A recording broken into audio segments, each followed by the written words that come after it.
Hi guys, I'm back. Okay, so my neighbor started mowing the grass and I couldn't hear myself think, so I figured you guys couldn't hear me, so I moved inside.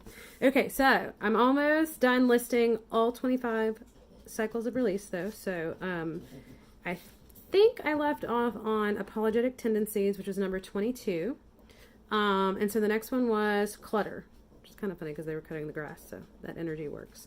So it's important to declutter and purge your possessions. So, and I love, people make fun of Marie Kondo, the KonMari process, but I love her process, especially the main point of it. That's like, sit with your belongings and your material possessions and see if they bring joy to you, and if they don't, release them, let them go. And sometimes it's hard to release things that have served you really well in the past, but it helps to envision if you want these things in your future, if they're going to benefit you in the future, and opening up your space and clearing out. Like, actually, I'm sitting in my studio right now, and I did a huge studio purge at the beginning of the year, and I felt so much more creative energy since doing that, and actually started using my easel again for the first time in a while, where I had felt like I was pulling things out and painting in other rooms and not even using my studio for all of its intended purpose. So decluttering your space. And this unclogs stagnant energy and creates more healing flow of energy in the space.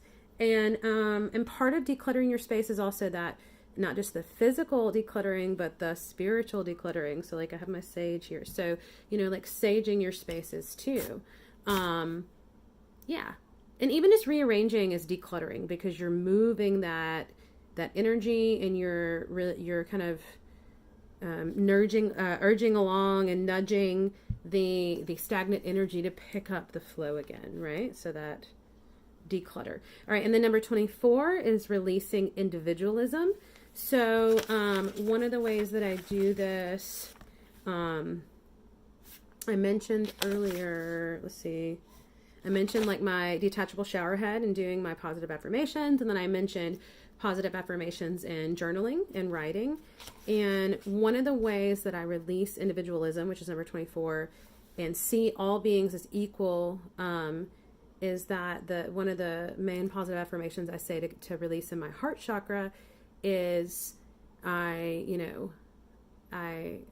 love myself unconditionally and connect with all other beings and love them as well unconditionally, because I recognize all of us as different expressions of source, right? And I love that diversity, and I love that variety.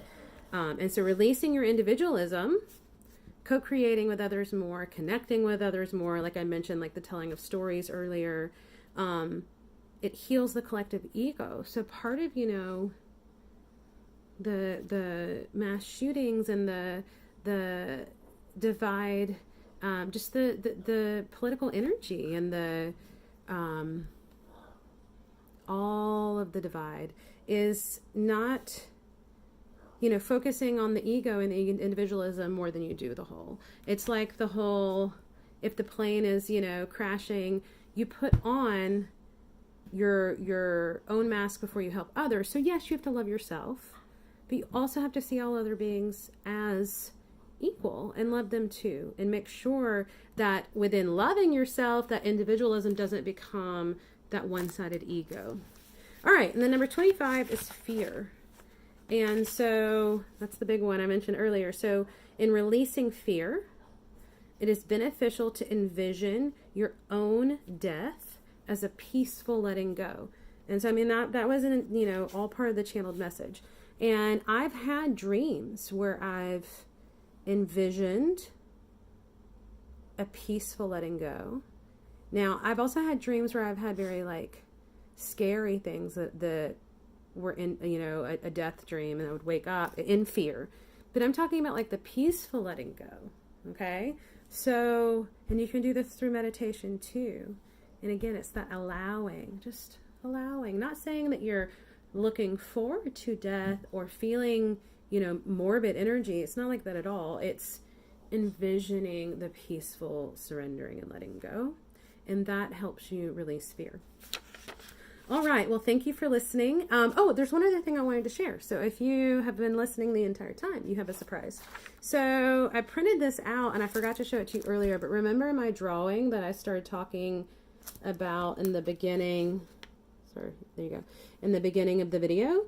Okay. So you've got the triangle and you've got the Y, and then the circles. Okay. So I just thought this was interesting, but like very soon after I had the dream where I drew this, I was watching the show Project Blue Book, which is basically supposedly based on actual alien sightings and abduction encounter, I guess alien encounter stories. And Project Blue Book is supposed to be like the government record that has all the information. So, and like the guy that plays, I think it's the guy that plays Littlefinger in Game of Thrones, but he plays this guy, the scientist called Dr. Hynek. And so there's a picture, but look how he's got like a little, you know, like journalist clipboard notepad in his hand.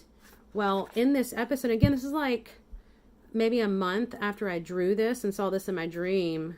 I saw this on the TV show and I was like, oh my God. I was like, pause. I told John, I was like, pause the video. I have to go show you something. And I showed him like the drawing that I did.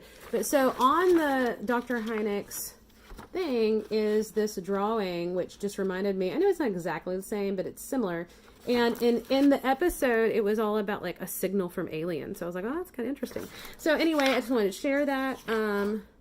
Also, I hope this information helps you and that you benefit from it in some way. If anything resonates with you, I always like hearing.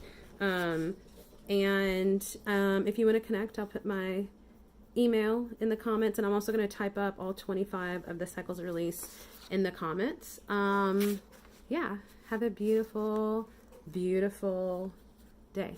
Bye.